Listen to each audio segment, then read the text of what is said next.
les 5 erreurs qui m'ont fait perdre des années pendant mon parcours PMA.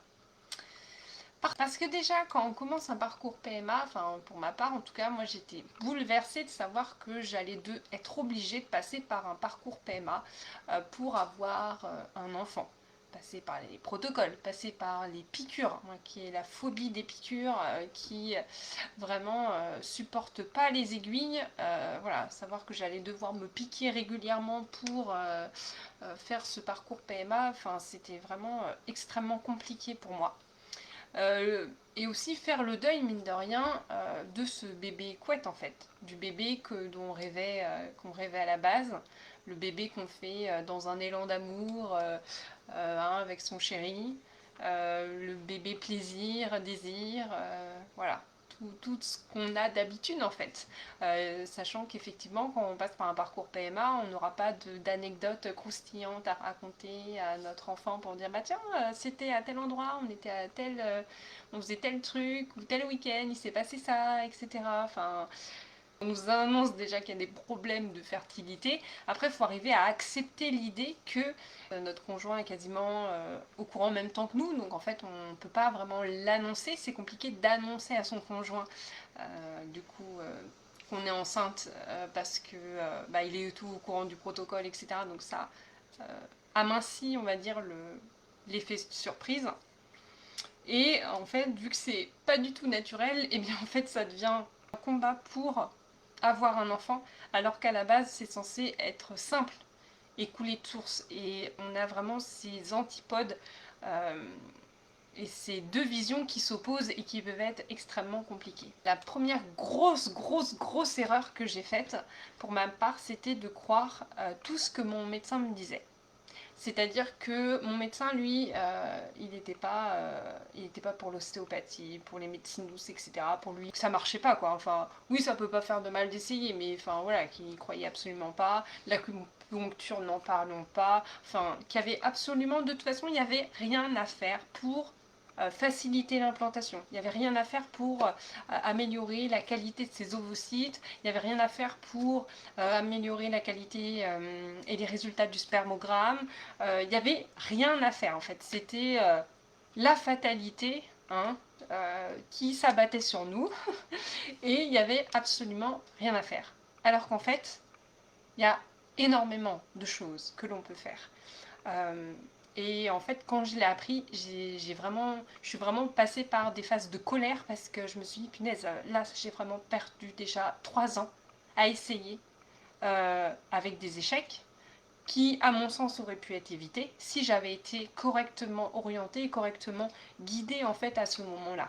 Et c'est vrai que j'ai eu un moment où j'ai vraiment été très en colère contre le corps médical de m'avoir induite en erreur, de ne pas avoir été plus ouvert que ça et de m'avoir en fait presque, pas empêché, mais disons, de ne pas m'avoir informée tel qu'en fait j'aurais dû et j'aurais mérité de l'être. Donc ça, c'était la première erreur. La deuxième erreur, c'était de ne rien changer dans sa vie, en fait. C'est-à-dire que on se dit, bon bah voilà, ça fait 1 an, 2 ans, 3 ans qu'on essaie d'avoir un enfant naturellement et ça ne vient pas. Et là, on fait des examens, on se rend compte qu'il y a un problème. Bon bah ok, on se dit, miracle, on a la solution. Sauf que, on se dit, on a tendance à se dire, bah déjà je fais un parcours PMA, donc ça devrait marcher. Hein, il y en a d'autres qui font rien, qui ne font absolument rien pour faciliter, qui fument, qui boivent, qui font absolument pas attention à leur hygiène de vie, etc. Et qui tombent enceintes comme ça. Ok. Sauf que si ça fait 3 ans que vous essayez d'avoir un enfant et que ça ne marche pas, la PMA à elle toute seule ne va pas tout résoudre. Elle ne peut pas tout faire. Et donc si effectivement tout ce que vous avez fait jusqu'ici pour être enceinte n'a pas fonctionné, eh bien pourquoi en fait, si vous ne changez rien, pourquoi est-ce que ça marcherait? On a souvent la croyance que la PMA, enfin moi je l'ai beaucoup eu aussi, c'est le Graal, ça y est, je suis sauvée, je vais être en PMA, je vais être enceinte. Sauf qu'en réalité, c'est pas aussi simple. Parce que s'il suffisait d'être en PMA pour avoir un enfant, eh bien ça se saurait. Parce que quand on voit les résultats, en fait, les résultats positifs dans les films, en PMA, en fait, c'est assez bas. Hein, ça tourne aux alentours de 25-30%.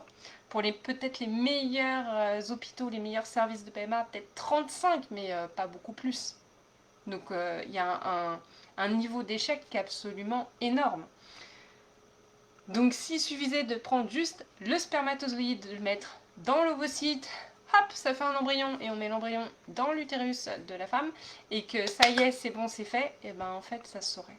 Donc il y a plein de choses à faire.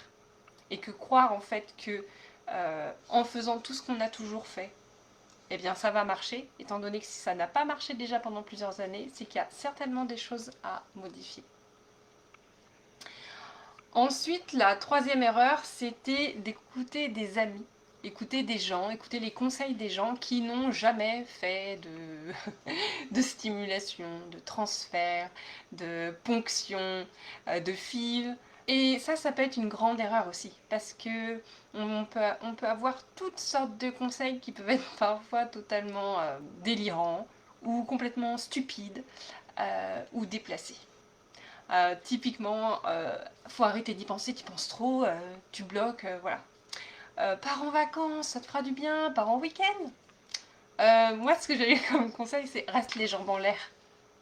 Reste les jambes en l'air, ouais, 5, 10 minutes, 15 minutes après le rapport sexuel, reste les jambes en l'air. Oui, bah oui, bien sûr. Et franchement, je pense que la palette de conseils complètement foireux, il y en a un paquet.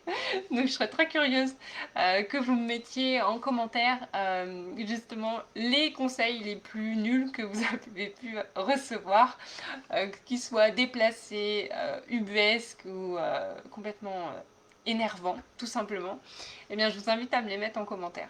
La quatrième erreur que j'ai faite, c'était de croire que c'était normal de souffrir quand on est en PMA.